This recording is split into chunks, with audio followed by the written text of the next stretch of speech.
प्रसिद्ध घरोई दुग्ध ब्रांड अमूल प्रथम थर पर अंतर्जातीय बजार में प्रवेश करने को जाउछि।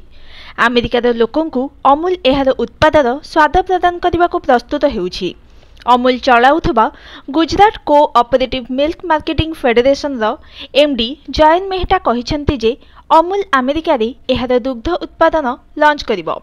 से कहिसंती एथिपई आमे अमेरिकार 108 वर्ष पुराना दुग्ध समवाय समिति मेसिगान दुग्ध उत्पादक संघ सहित एक चुक्तिनामा स्वाक्षर करिछु।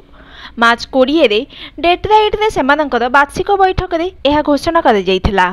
मेहटा न्यूज एजेंसी ANI को कहिसंती जे अमूल प्रथम थर पई देश बाहर दुग्ध उत्पादन जोगाइबो।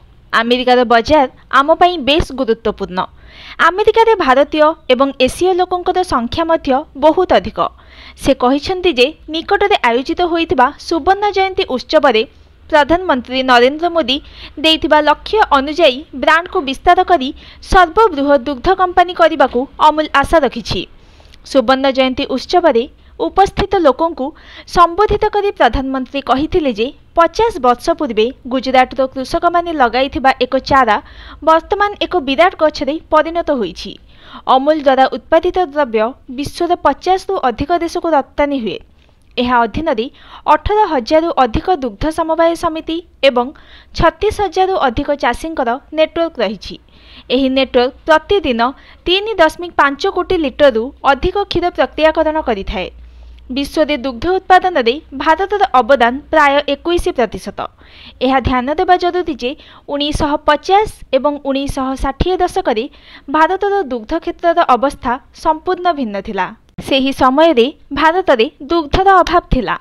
भारत आमदानी उपरे अधिक निर्भरशील थिला। 1964 मसीह तत्कालीन प्रधानमंत्री लाल बहादुर शास्त्री गुजरात आनंद जिला गस्त पर 1965 मसीह जातीय दुग्ध विकास बोर्ड गठन करा जायथिला। समग्र देश में आनंद पार्टनर दुग्ध समवाय समिति गठन करा जायथिला। एही कार्यक्रम को ऑपरेशन फ्लड माध्यम अनेक पर्यायर कार्यकारी करा जायथिला। Bureau report news today.